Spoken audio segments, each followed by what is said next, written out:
오늘 저는 나훔 1장 1절에서 8절 말씀을 가지고 그러나 하나님을 의뢰하는 자를 견고히 보호하신다라는 제목으로 같이 은혜 나누기를 원합니다.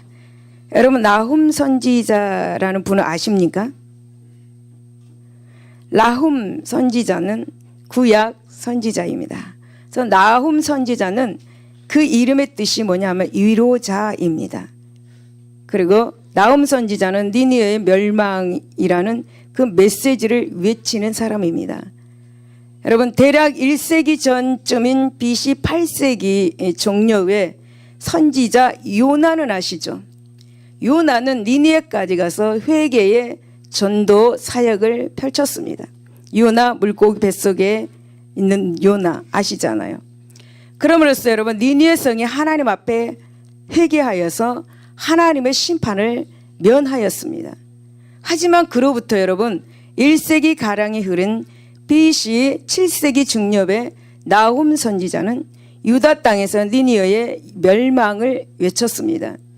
그 이유는 이제 더 이상 니느웨까지 갈 필요도 없이 그 성읍은 정말 온통 죄악으로 사무쳐서 오직 하나님의 심판만이 있을 뿐이었기 때문입니다. 그래서 여러분, 나훔 선지자 당시의 아수르는 아술 바니팔의 그 통치하에서 세계 최강의 세력을 펼치던 때였습니다. 하지만 나라들에 대한 이 아수르의 잔인한 포악성은 유명했습니다. 그들은 말뚝을 박아서 전쟁의 포로를 죽였습니다. 그리고 사람의 뼈로 여러분 피라밋을 쌓는 그런 말로 표현하기조차 끔찍한 야만적인 행위를 서슴지 않았습니다. 아수르라는 나라예요. 그리고 여러분 영적으로도 굉장히 최악의 상태에 있었습니다. 나훔 선지자 당시 니느웨에서 요나 당시의 회개 정신을 찾아볼 수가 없습니다. 교만과 포악과 재앙만이 니느웨 성읍을 뒤덮고 있었습니다. 따라서 유다를 비롯한 주변 나라들은 이 아수르의 침공뿐만 아니라 그들의 야만적인 그들의 잔인함 앞에서 떨어야 했습니다. 너무 무서웠습니다.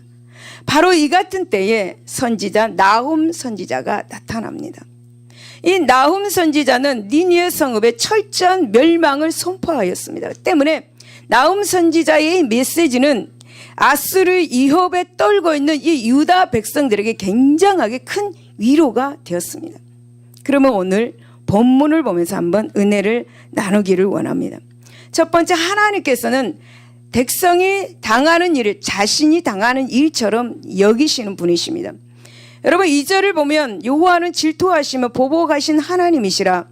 여호와는 보복하시며 진노하시되 자기를 거스리는 자에게 여호와는 보복하시며 자기를 대적하는 자에게 진노를 품으시며 라고 그렇게 말씀하고 있습니다.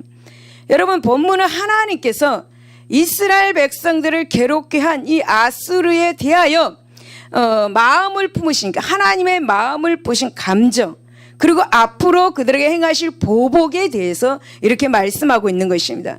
그렇다면 여러분, 여기에 말씀에서 자기를 거스리는 자, 그리고 자기를 대적하는 자란 누구를 말하겠습니까? 그것은 바로 두말할 것 없이 아수르를 말하고 있습니다. 그런데 여러분, 이러한 본문 말씀은 어떻게 보면 우리가 좀 이해하기가 어렵습니다. 왜냐하면 여러분, 아수르란 나라가 직접 하나님을 대적하지 않았습니다. 직접 이 아수르라는 나라가 하나님을 대적하거나 거스리지 않았습니다. 그럼에도 불구하고 하나님은 하나님 자신을 거스린다고 말씀하고 대적한다고 그렇게 말씀하고 있습니다. 여러분, 그래서 우리가 조금 이해하기 힘들 것입니다. 그러나 여러분, 보복이라는 게 무엇입니까? 보복. 여러분, 보복이란 자기에게 악을 행한 사람이 악을 행한 어떤 사람에게 여러분 악을 행해서 무섭게 되갚는 것을 보복이라고 말합니다. 여러분, 아수르는 하나님께 대항하거나 악을 행한 적이 없습니다. 그러나 지금 우리가 본문에서 이렇게 보면 말씀하신 그 표현을 보면은 아수르가 하나님의 백성들을 잔인하게 대적하고 학대하고 박해하고 괴롭게 했다는 이 사실에서 우리는 보아야 이해가 될 것입니다. 여러분, 예를 들어서 바울을 한번 보십시다. 그럼 사울은 바울 되기 전의 이름입니다. 그래서 바울 되기 전의 이름입니다. 그래서 사울은 바울이 되기 전에 하나님의 백성들을 무자비하게 괴롭혔습니다.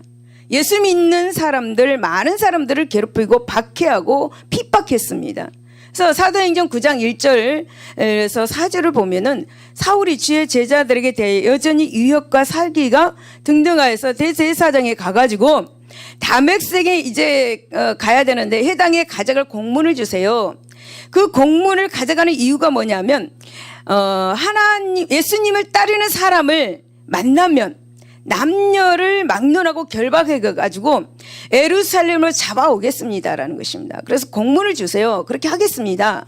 라고 사울은 그런 공문을 받아가지고 갑니다. 그래서 사울이 이제 그 공문을 받아가지고 가는데 다메섹에 가까이 이르렀을 때 호련히 하늘에서 빛이 그를 둘러 비춥니다. 그래서 사울은 이제 무서움에 땅에 납작 엎드려가지고 있는데 이런 말이 들려오죠. 사울아 사울아 네가 어찌 나를 박해하느냐라는 말이 들어옵니다. 그러니까 이제 사울이 당신이 누구입니까? 라고 이제 묻죠. 그러니까 예수님께서는 나는 네가 핍박하는 네가 박해하는 예수다 라고 그렇게 대답을 합니다. 여러분 사실 사울은 예수님을 직접 괴롭게 하고 직접 박해한 것이 아닙니다. 다만 예수님을 믿는 사람들을 괴롭히고 박해했습니다. 그런데 여러분 성경에서는 지금 사울 보고 예수님은 네가 나를 박해했다라고 그렇게 말씀하고 있죠. 여러분 이와 마찬가지로 아수르는 하나님을 직접 학대하고 괴롭히고 박대하는 것은 아니었습니다. 하나님은 당신의 자녀를 괴롭히는 사람에게 하나님 자신을 괴롭힌다고 말씀하고 있는 것입니다. 사랑하는 여러분, 과거 지금 본문 당시 이전에 100년 전에 아수르는 요나 선지자의 회개하라고 외쳤을 때 여러분 그 회개의 선포를 들었습니다. 그래서 회개하였습니다. 그래서 회개하여서 그처럼 추악한 죄로부터 사함을 받고 자유하게 되었습니다. 그러나 이러한 그들의 그 회개는 일시적인 것이었습니다. 그리고 그들의 포악함과 잔인함은 여전하였습니다. 여러분 무엇보다도 더 아수르는 하나님의 백성들을 무지하게 학대하였습니다. 그래서 아수르가 하나님의 심판을 받게 된 것, 그리고 여러분 하나님의 보복 선언을 듣게 된 것은 바로 그들이 하나님의 백성들을 학대한 데 이유가 있었다라는 것입니다. 여러분 이사야 52장 4절을 보면 주 여호와께서 이와 같이 말씀하시되 내 백성이 전에 예굽에 내려가서 거기서 거루하였고 아수르 이는 공연히 그들을 압박하였다라고 말씀하고 있습니다. 여러분 여기에서 그들은 바로 하나님의 백성들을 가리키고 있습니다. 그래서 아수르는 하나님의 백성들을 학대하였고 그 학대하는 데는 아무 이유가 없었습니다. 그냥 하나님의 백성들은 아무 이유 없이 괴롭히는 것입니다. 그래서 하나님의 백성들은 아수르에 대해서 화가 나게 하는 그런 아무런 적대 행위도 하지 않았습니다. 그런데 아수르는 오직 자기들의 이기적인 그 탐심을 채우기 위해서 공연히 하나님의 백성들을 학대한 것입니다. 여러분, 그러나 이런 일을 행하는 것은 정말 어리석은 일입니다. 스스로 멸망으로 나아가는 행위인 것입니다. 여러분 창세기 12장 3절을 보니까 하나님은 아브라함에게 이런 축복을 약속하셨습니다. 너를 축복하는 자에게 내가 복을 내리고 너를 저주하는 자에게는 내가 저주하리니 땅의 모든 족속이 너로 말미암아 복을 얻을 것이다 라고 그렇게 약속의 말씀을 주셨습니다. 또 여러분 하나님 이스라엘 백성들을 향해서 출애굽기 23장 22절에 네가 그의 목소리를 잘 청종하고 내 모든 말대로 행하면 내가 내 원수에게 원수가 되고 내 대적에게 대적이 될지라 라고 그렇게 축복의 약속을 해주셨습니다. 왜 쓸데없이 하나님의 백성들을 괴롭히는 것입니까? 자기들의 욕심을 채우기 위해서 쓸데없이 하나님의 자녀들을 그렇게 괴롭혀서 남은 것은 무엇일까요? 여러분 남은 것은 아무것도 없는데 아니 하나님의 처절한 여러분 저주만 남았는데 왜 그렇게 이스라엘 백성들을 그렇게 아수르는 괴롭히는 것입니까? 사랑하는 여러분 우리도 쓸데없이 하나님의 자녀들을 괴롭히지 맙시다. 아멘? 네. 나만 하나님의 자녀가 아닙니다. 나만 하나님의 자녀가 아니고요. 내 옆에 사람도 하나님의 자녀입니다. 하나님의 자녀인 것을 기억할 수 있기를 바랍니다. 그래서 하나님의 자녀인 옆에 사람도 우리는 괜히 괴롭히지 마시기를 바랍니다. 아무튼 여러분, 아수르는 하나님의 축복을 약속한 이스라엘 백성들을 공연히 학대함으로 말미암아서 그들은 스스로 저주를 부른 것입니다. 여러분, 정말 하나님은 자기 백성들을 너무나 소중히 여기시는 분입니다. 그리고 하나님은 하나님의 자녀인 우리와 당신 자신을 동일시 하시는 분입니다. 그래서 신명기 32장 10절에 보면은 여호와께서 그를 항무지에서 짐승이 부르짖는 광야에서 만나시고 호위하시며 보호하시며 자기의 눈동자 같이 지키신다라고 말씀하시고 시편 17편 8절에 보면 나를 눈동자 같이 지키시고 주의 날개 그늘 아래 감추신다라고 그렇게 말씀합니다. 여러분, 우리를 그렇게 하고 계신다는 것은 우리를 그렇게 주님의 불꽃 같은 눈동자로 보호하고 있는데, 하나님의 자녀를 그렇게 보호하고 있는데 감히 옆에 사람을 괴롭히면 되겠습니까? 안 되겠죠. 여러분, 괴롭히지 맙시다. 우리 모두는 하나님의 자녀입니다. 그렇다면 여러분, 하나님의 백성들을 공연히 압제하고 괴롭히는 이 아수르가 당하는 여러분 운명이 무엇이겠습니까? 그것은 바로 저주받고 멸망받는 것입니다. 정말 하나님의 백성을 학대하는 자는 하나님의 원수가 되고 하나님의 저주를 받고 파면을 당하게 마련인 것입니다. 여러분, 오바다서 아십니까? 오바다서 구약에 있습니다. 근데 오바다서를 보면은 이 에돔이 하나님의 심판을 받고 모압 그리고 암몬, 블레셋 등이 하나님의 심판을 받는 것도 그들의 타락한 데서 그 원인이 있었습니다. 하지만 무엇보다 더 중요한 것은 하나님의 백성들을 괴롭혔기 때문에 하나님이 그들을 심판하신 것입니다. 사랑하는 여러분, 오늘 우리는 자기 백성을 향한 하나님의 뜨거운 사랑, 이 뜨거운 친밀한 관심을 우리는 잊지 말아야 할 것입니다. 오늘날 우리 성도들 역시 아브라함의 언약의 자손들입니다. 그래서 하나님은 우리 성도들을 핍박하는 사람들 역시 하나님의 무서운 심판을 피할 수 없을 것입니다. 그러므로 여러분, 혹시 누가 여러분을 핍박합니까? 여러분, 혹시 나보다 더 강한 사람이 나를 핍박하고 있습니까? 고난당하고 있습니까? 낙심하지 마시기를 바랍니다. 우리는 우리를 향한 하나님의 관심과 그 사랑을 안다면 핍박과 고난은 능히 인내할 수 있을 것입니다. 악한 자들이 어떠한 예를 가한다 할지라도 여러분, 우리는 하나님의 사랑을 안다면 능히 여러분 인내하고 승리할 수 있을 것입니다. 그러니 낙심하지 마시기를 예수 이름으로 축복을 드립니다. 여러분, 우리에게 다가오는 문제들, 여러분 우리에게 다가오는 그 질병들, 하나님의 사랑과 관심을 안다면 능히 이길 수 있을 것입니다. 하나님은 우리 아픔과 고통을 함께 겪고 있는 분입니다. 나만 겪고 있는 것이 아니라 하나님이 함께 우리 고통과 우리 고난을 함께 겪고 있는 분이십니다. 여러분, 하나님께서는 당신의 백성이 당하는 일을 자신이 당하는 일처럼 여기시는 분임을 믿으시기를 예수 이름으로 축원을 드립니다. 두 번째, 하나님은 노하기를 더디하시나 결코 죄를 간과하지는 않습니다. 여러분, 3절을 보면 여호와는 노하기를 더디하시며 권능이 크시며 벌받을 자를 결코 내버려 두지 아니하신다라고 말씀합니다. 여러분, 이 말씀은 하나님의 자비와 공의를 동시에 보여주는 말씀입니다. 그런데 여기에서 여러분, 노하기를 더디하시며 라는 이 말씀은 요나서 4장에 나오는 말씀과 같습니다. 하나님은 니느웨 성을 향해서 심판 계획을 취소하셨습니다. 그래서 요나는 그것에 대해서 하나님께 항의를 합니다. 요나서 4장 1절을 보니까 요나가 매우 싫어하고 성을 낸다라고 말씀합니다. 곧 하나님 분명히 니느웨 성을 심판하신다고 말씀하셨는데 얘 이제 와서 취소합니까? 라는 것입니다. 그래서 하나님은 그것에 대해서 요나에게 말씀해 주시죠.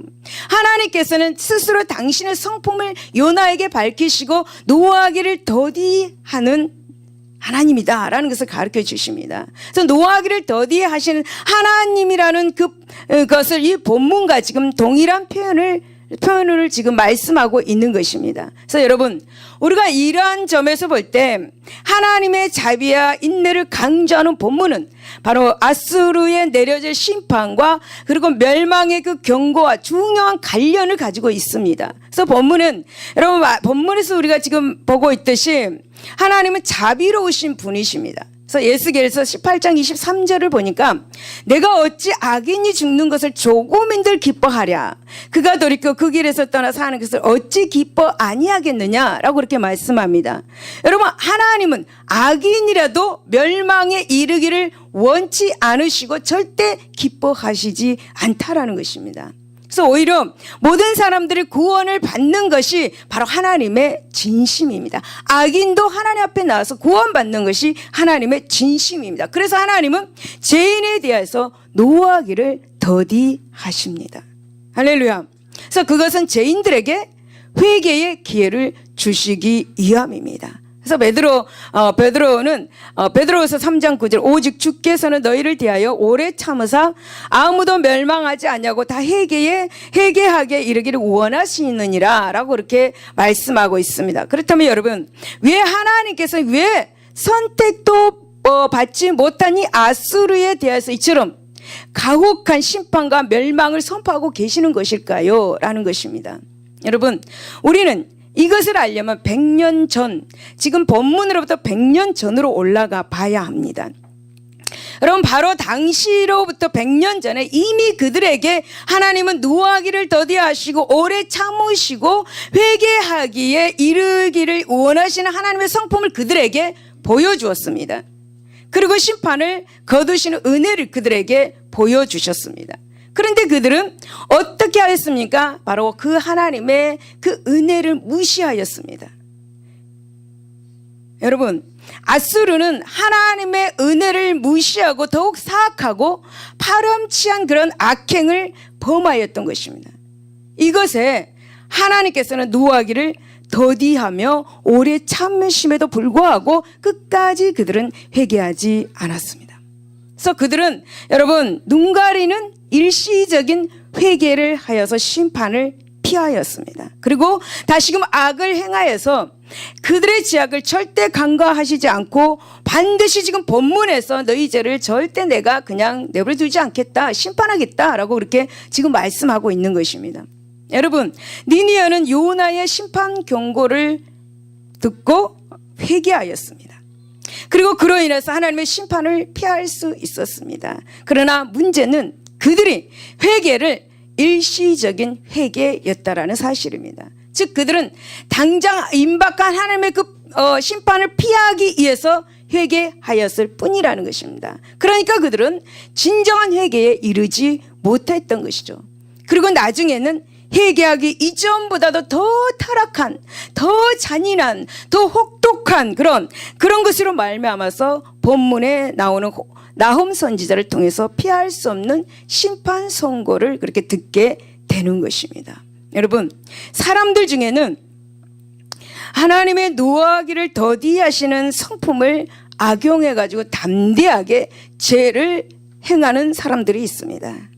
또한 여러분, 회개할지라도 그저 당장 지금 하나님의 진노를 피하기 위해서 일시적으로 회개하는 사람들이 많이 있습니다. 여러분, 이것들은 불신자들의 형태만이 아닙니다. 여러분, 소위 하나님을 안다고, 소위 하나님을, 예수님을 믿는다고 하는 하나님의 자녀들이 된 그 사람들에게서 더 많이 지금 나타나고 있는 현실입니다. 하나님은 자비하시니까, 하나님은 선하시니까, 하나님은 노하기를 더디하신 분이시니까 하면서 이 하나님의 성품을 이용하고 악을 행하고 있는 것이죠. 여러분, 하지만 하나님은 자비로우시면서 노하기를 더디하십니다. 하지만 죄는 결코 간과하지 않으시는 분이십니다. 여러분, 민수기 14장 18절에 노아는 노하기를 더디하시고 인자가 많아 죄악과 허물을 사하시나 형벌 받을 자는 결단코 사지 아니하시고 아버지의 죄악을 자식에게까지 갚아 3, 4대까지 이르게 하리라 라고 이렇게 말씀합니다. 더군다나 여러분 하나님의 자비를 자기의 죄로 기회로 삼는다면 그 사람이 당할 결과가 무엇이겠습니까? 여러분 우리가 정말 지혜로운 삶, 복된 삶을 살기를 원한다면 하나님의 자비에 감사하고 그 자비가 베풀어지는 동안 더욱더 적극적으로 죄를 멀리하면서 하나님의 자비에 합당한 삶을 살아야 될 줄로 믿습니다. 할렐루야. 세 번째, 하나님이 마침내 진노하시면 그 결과가 어떻게 되겠습니까? 3절에서 다시 보겠습니다. 나훔 선지자는 여호와께서 노하기를 더디하시는 분이다 라고 그렇게 말씀했습니다. 여러분 이 말씀을 우리 한번 생각해 보십시다. 여러분 이 말씀은 죄인된 우리 인간의 입장에서 본다면 참으로 다행한 말씀인 것이 아닙니까? 참으로 다행한 말씀입니다. 만일 하나님께서 여러분 이처럼 오래 참으시는 분이 아니라면 우리는 어떻게 되겠습니까? 어떤 일들이 벌어지겠습니까? 우리 인생들은 아무런 소망도 가질 수 없을 것입니다. 왜냐하면 우리 인생들 중 죄를 짓지 않는 자가 아무도 없기 때문입니다. 여러분 다시 말씀드리면 하나님께서 죄에 대해서 즉각적으로 여러분 진노를 바라신다면 우리 인생들은 그야말로 정말 어떤 소망도 갖지 못하고 아무리 발버둥 쳐도 하나님의 심판에서 속절없이 멸망할 것입니다. 그런즉 하나님께서 이 노하기를 더디하신다라는 이 사랑은 죄인들인 사람들에게 그야말로 은혜로우시고 감사하기 그지없는 일인 것입니다. 그렇지 않습니까? 그러나 하나님께서는 여러분 노하기를 더디하신다는 사실이 모든 죄인들에게 마냥 좋은 것은 아닌 것 같습니다. 하나님은 노하기를 더디하시는 분이십니다. 하지만 그렇다고 죄를 간과하시는 분은 아니시기 때문입니다.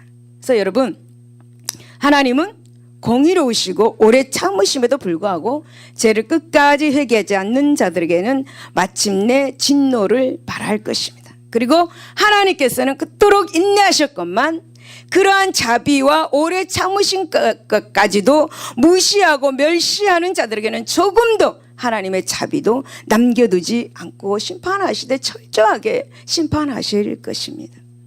여러분 결국 하나님의 진노 앞에 수많은 죄들이 낱낱이 다 구하고 상상조차 못할 혹독한 심판을 당하게 될 것입니다.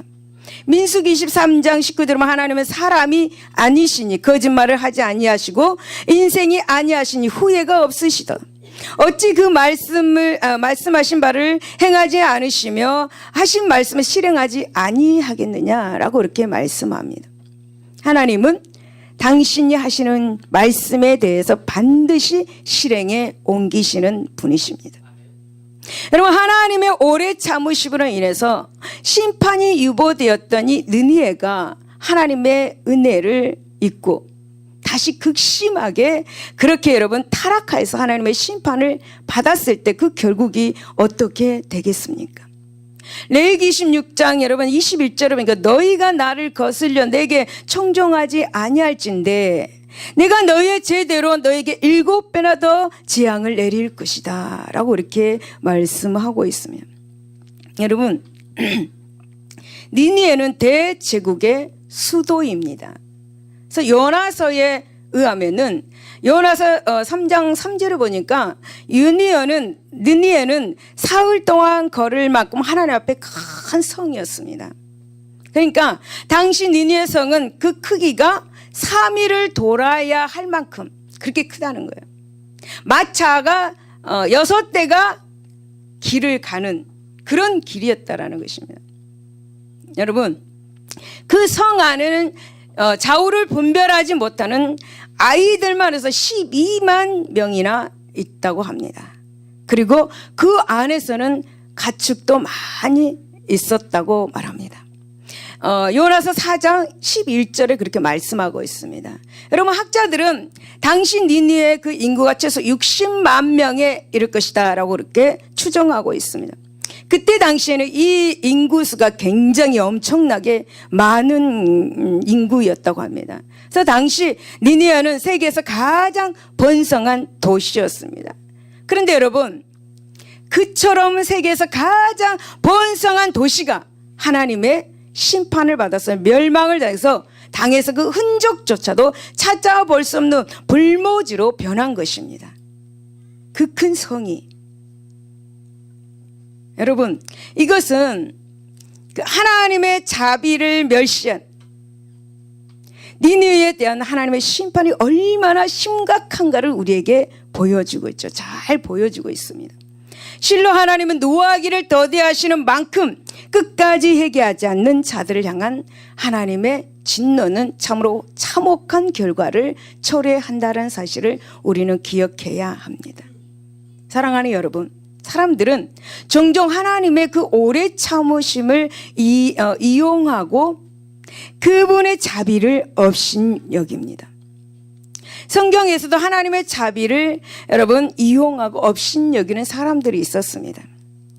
우리가 알고 있는 다윗도 그랬습니다.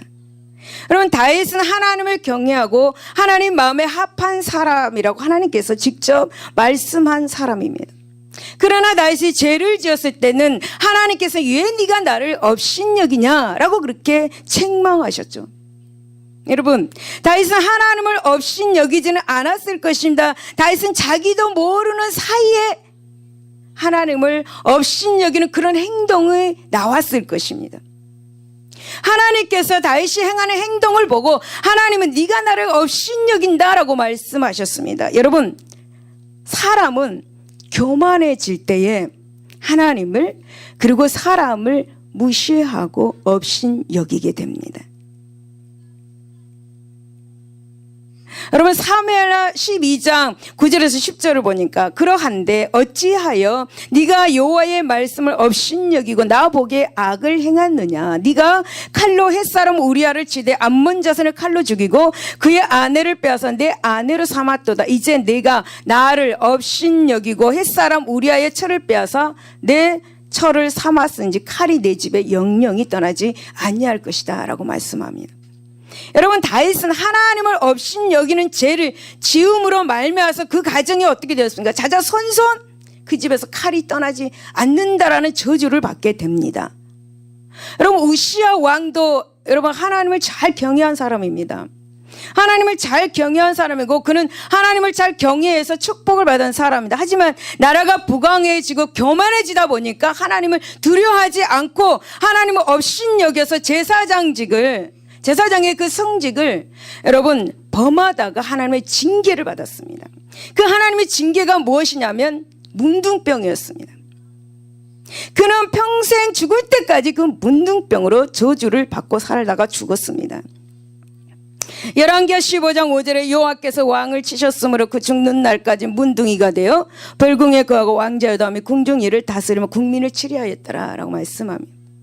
여러분, 하나님의 말씀을 하나님을 업신여기는 사람은 죄를 범하게 되고 그 죄의 값을 참혹하게 치르게 된다는 사실을 우리가 볼 수 있죠. 성경에서.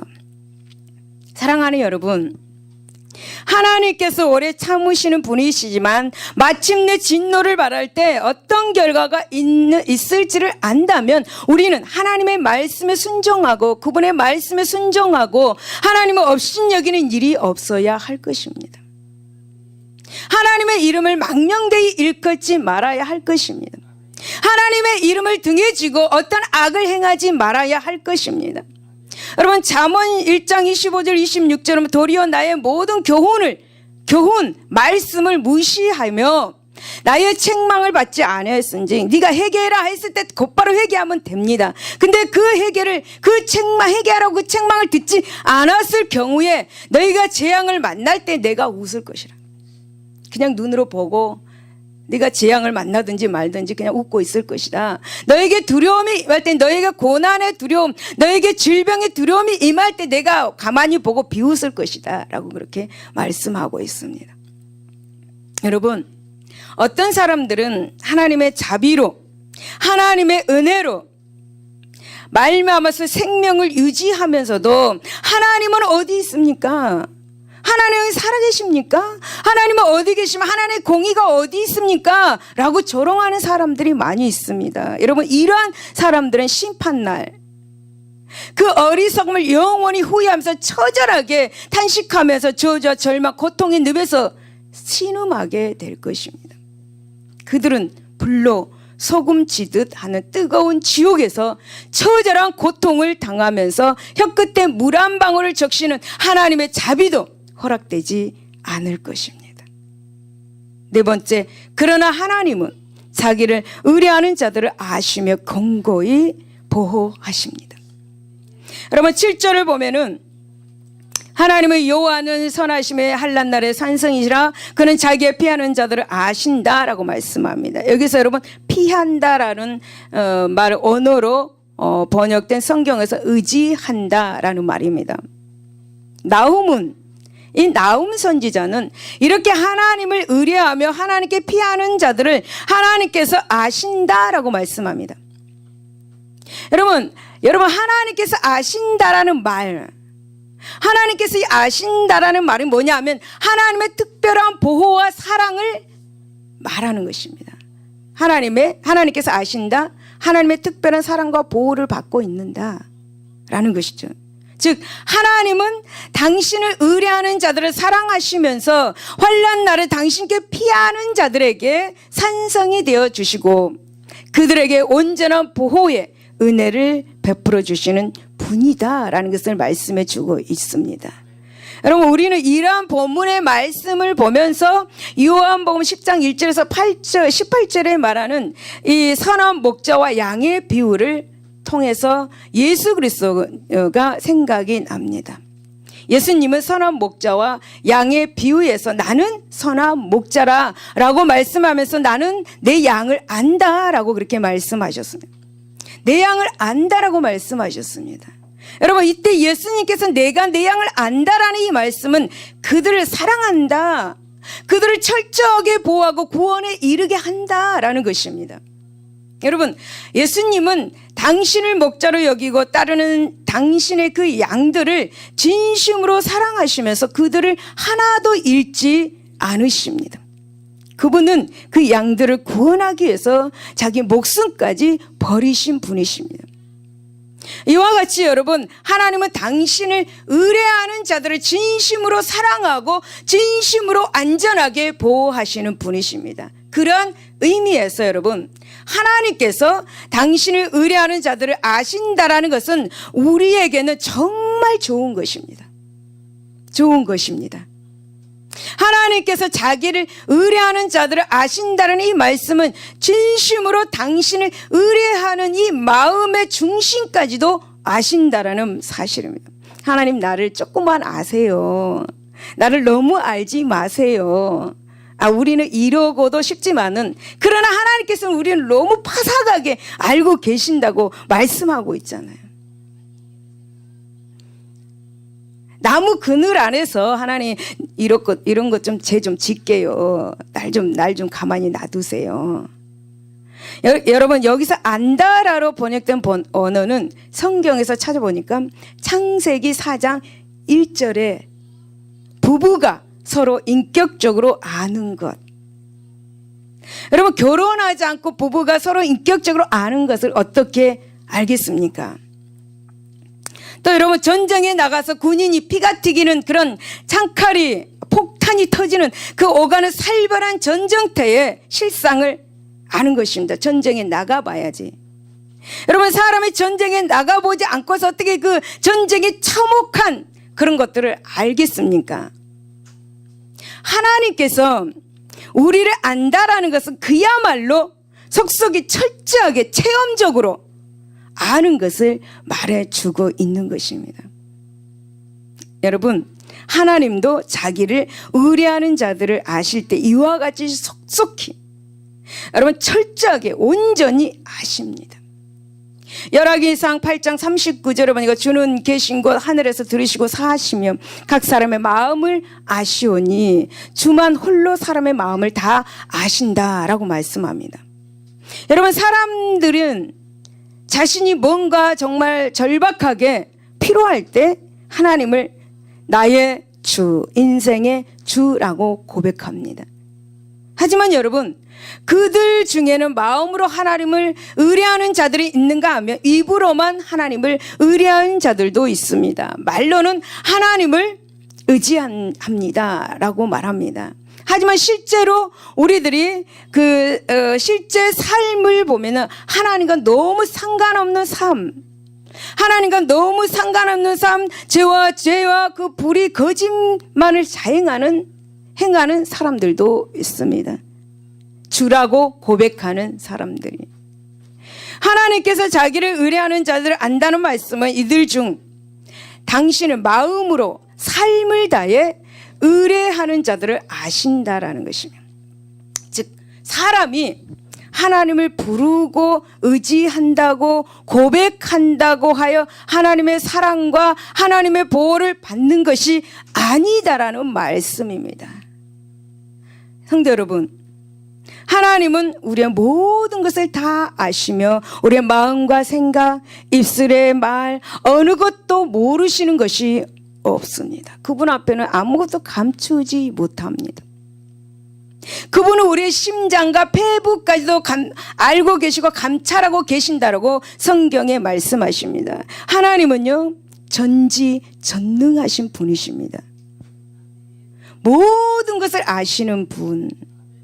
그분은 우리의 몸에 어디가 아픈 것도 알고 계시고 그 몸에 어떤 질병이 어떻게 진행되는 것도 알고 계시고 그 병이 어떻게 치료받고 있는 것도 알고 계시는 분. 우리가 알지 못하는 우리 몸에 어떤 질병이 있는 것도 알고 계시는 분이십니다. 또한 여러분, 하나님은 우리가 어디에 있든지 계시지 않는 곳이 없는 무소부재하신 하나님이십니다. 지금 여기에도 하나님이 계십니다. 여러분, 운전할 때도 하나님이 내 옆에 계십니다. 항상 인식하면서 살아가시기를 바랍니다. 여러분, 이사야 26장 3절에서 주께서 심지가 견고한 자를 평강하도록 지키시리니 이는 그가 주를 신뢰함이니라. 할렐루야. 하나님을 신뢰하는 자에게 평강에 이르시게 하시는 분, 그분을 믿을 수 있기 바랍니다. 여러분, 우리는 이 사실을 잊지 말고 하나님을 의뢰하되 마음과 뜻과 삶 전체를 다해서 여러분 하나님을 사랑하고 그분을 신뢰할 수 있기를 바랍니다. 우리의 모든 것을 다 아시는 하나님은 이처럼 진심으로 당신을 의지하는 때, 의지하고 신뢰할 때 여러분 우리의 완전한 보호자가 되어 주신다는 사실을 기억하시기를 바랍니다. 여러분, 하나님을 의뢰하는 자를 견고히 하나님은 보호하십니다. 여러분, 또한 어떤 환난 중에서도, 어떤 그런 고난 중에서도, 어떤 마음의 상처가 있는 중에서도, 어떤 대적도 우리의 삶을 위협하지 못하도록 그 하나님은 우리를 온전히 지켜주시고 산성이 되어 주신다는 사실을 믿고 온전히 믿음을 가지고 우리의 견고히 보호해 주시는 그분을 믿으시기를 예수 이름으로 축원을 드립니다. 결론입니다. 사랑하는 여러분, 공의로우시고 전지전능하신 하나님께서는 당신의 택한 백성을 구원하시고 인도하시는데 온갖 은총을 다 베푸십니다. 심지어 여러분, 이방 아수르를 심판하심으로써 여러분 택한 백성들의 구원의 비전을 그렇게 주신 것도 하나님의 사역입니다. 이방 아수르를 심판하면서까지 당신의 백성을 축복하신다는 거죠. 그래서 본문에서 나훈 선지자를 통해서 니느웨 심판에 대해 선포하게 하신 것도 역시 하나님의 구속 섭리 중에 하나였습니다. 이처럼 하나님께서는 택한 백성들을 위해서 은총을 베푸시고 사랑을 베푸시는데 오늘 우리는 어떠합니까? 진정 우리는 하나님의 은총을 받은 하나님의 백성으로서 살아가고 있습니까? 아니면 여러분, 하나님의 심판을 받을 수밖에 없었던 이 느느웨처럼 폐역 가운데 있지는 않습니까? 진정 우리는 하나님의 은총을 입은 성도로서 온전히 신앙의 정절을 지켜서 이 하나님의 구원을 소망하고 더 이상 이 세상의 가운데서 승리하는 삶을 살아야 될 줄로 믿습니다. 그러기 위해서 우리는 매일 하나님의 말씀에 자신을 비추어서 반성하고 그리고 하나님의 구원을 소망하는 성도로서 여러분 지금 나는 무엇을 행하고 있는가를 되돌아 보아야 될 줄로 믿습니다. 기도하겠습니다.